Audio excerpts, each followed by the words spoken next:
भगवान आए हैं, सजा दो घर को गुलशन सा, भगवान आए हैं, सजा दो घर को गुलशन सा, भगवान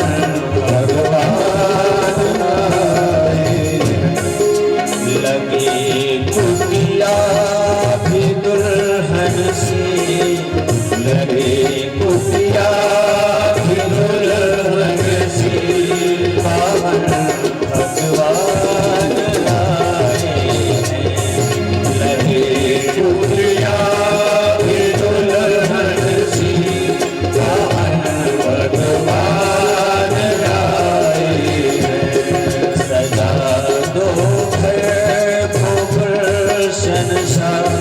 वामन भगवान आए हैं, सजा दो घर को गुलशन सा, वामन भगवान आए हैं।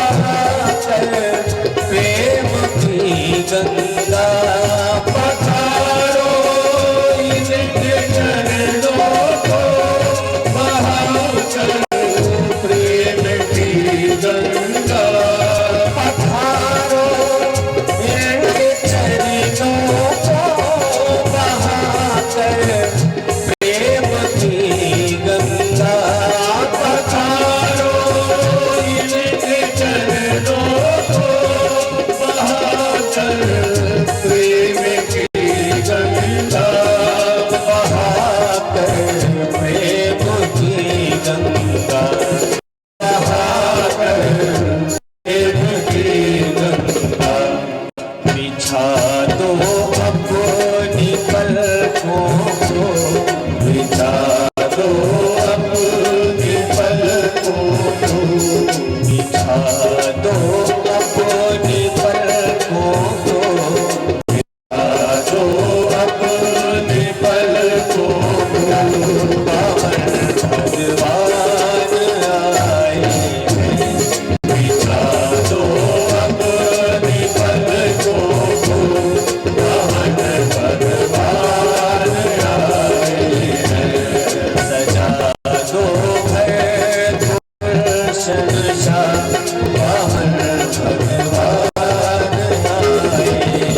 बोले लाला को उमड़ आई मेरी आँखें देख कर प्यारे बामन को उमड़ आई मेरी आँखें देख कर प्यारे बामन को देख कर प्यारे बामन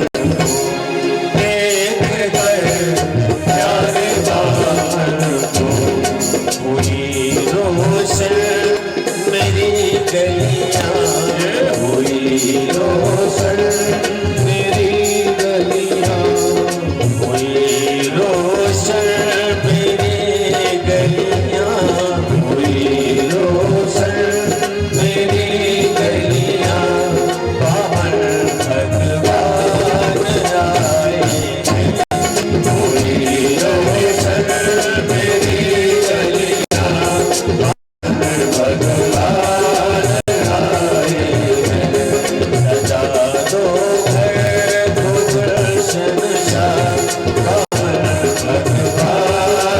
आए सजा दो घर को गुलशन शाह भगवान आए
कुटिया भी दुल्हन सी, लगी कुटिया भी दुल्हन सी, वाहन भगवान आए।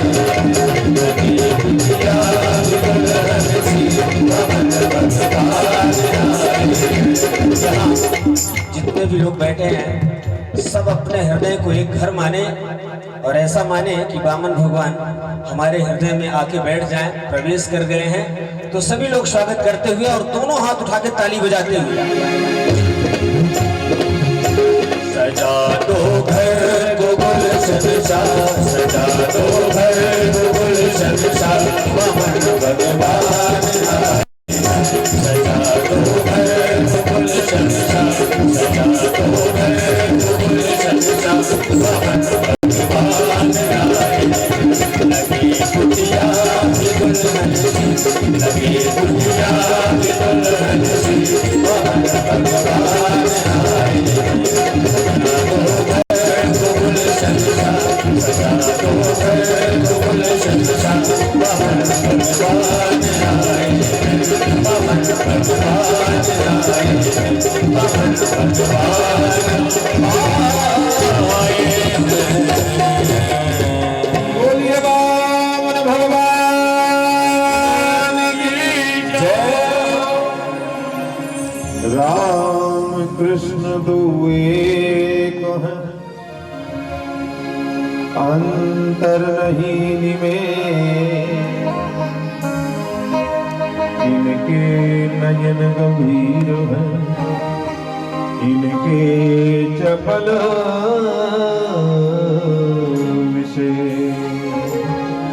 यहीं से आदरणीय सुखदेव जी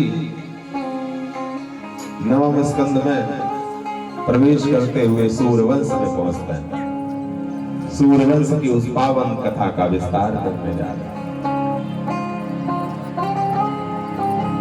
भगवान के 24 अवतार वंदनीय हैं, लेकिन हमारे मानव चरित्र से 2 अवतार जुड़े हुए हैं, राम अवतार और कृष्ण अवतार।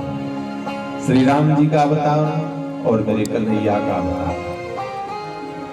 राम कृष्ण दो एक हैं, अंतर नहीं निमेष। इनके नयन गंभीर हैं, इनके चपल विशेष। मेरे भगवान राघवेंद्र के नेत्रों में गंभीरता है, तो कन्हैया के नेत्रों में चपलता है। जिसे वो गंभीरता अच्छी लगती है वो राम जी को भजे, और जिसे वो चपलता अच्छी लगती है वो श्री कृष्ण को भजे।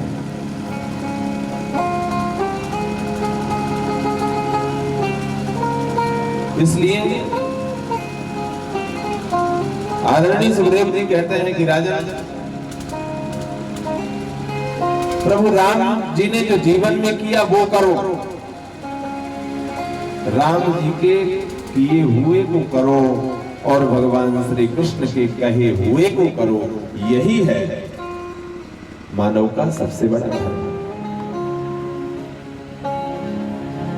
मेरे राघवेंद्र सरकार के चरित्र का एक एक पहलू इतना विचित्र है।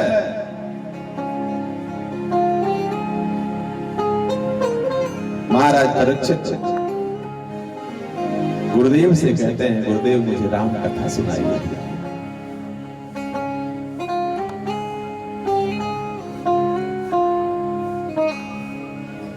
आदरणीय सुखदेव जी कहते हैं, राजन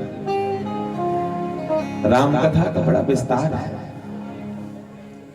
आपने भी वो राम कथा ऋषियों के मुख से सुनी, फिर भी भागवत कथा के मध्य में राम जी के चरित्र को लेकर के आ रहा हूं, क्योंकि भागवत का चरित्र ऐसा चरित्र है जिस चरित्र को, जिस कथा को बड़े बड़े ज्ञानी भी सुन करके मूढ़ हो जाता है, मोह को प्राप्त हो जाता है। और ये वो कथा है जो बड़े बड़े मनीषी मोह में फंसे हुए हैं, उन मोह में फंसे हुए जीवों को निकाल करके भगवान के चरणों के सानिध्य प्रदान करती है।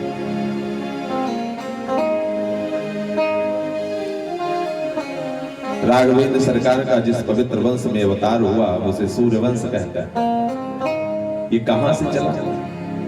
नारायण के पुत्र ब्रह्मा हैं, ब्रह्मा के पुत्र मारीच हैं, मारीच के पुत्र कश्यप हैं, कश्यप के ही पुत्र सूर्य हैं। और सूर्य का एक और नाम है विवस्वान, बल्कि वास्तविक जो सूर्य का नाम है वो विवस्वान, ये बाद में ये सूर्य पड़ा। सूर्य को विवस्वान कहते हैं और यहीं से सूर्य वंश का प्रादुर्भाव हुआ है। विवस्वान के घर में जो पुत्र उत्पन्न हुआ उसे हम वैवस्वत मनु कहते हैं। वैवस्वत मनु महाराज के पुत्र प्रद्युम्न हैं। वैवस्वत मनु महाराज के मन में चिंता थी, क्योंकि उनके जो पुत्र हैं प्रद्युम्न शिव जी के आश्रम में चले जाने की वजह से गलती से शिव जी के आश्रम में गए और वहां पर वो स्त्री बन गई। इस बात का वैवस्वत मनु महाराज के मन में बड़ा दुख था, क्षोभ था। उनके 10 पुत्र थे। बड़े पुत्र का नाम था सरयाती। सरयाती नाम के जो पुत्र हैं उनके यहाँ एक परम सुंदरी कन्या थी, जिस कन्या का नाम था सुकन्या। राजा एक बार अपनी सेना लेकर के वन की ओर गए। च्यवन नाम के ऋषि तपस्या में बैठे थे। सुकन्या चंचलता बल, क्योंकि उनके सारे शरीर में दीमक लग गई थी। ऐसा तप, घोर तप कि शरीर में दीमक लग गई थी। केवल आंखों के सामने गड्ढे दिखाई दे रहे थे। सुकन्या चपलता बस तिनका लेकर के, और जो गड्ढा दिखाई दे रहा था वहीं पर उस तिनके को चुबो देते। परिणाम ये हुआ कि च्यवन ऋषि की आंख फूट गई। च्यवन ऋषि क्रोधित हो गए।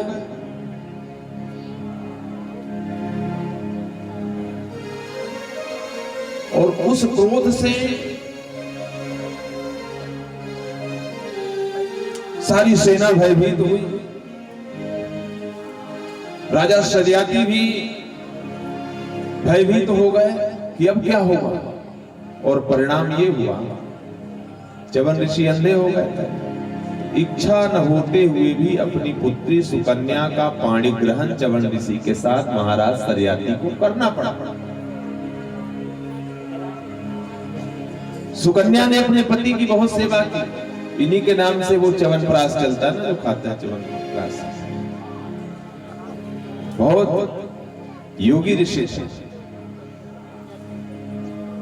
सुकन्या भी बड़ी धर्मात्मा थी। अपने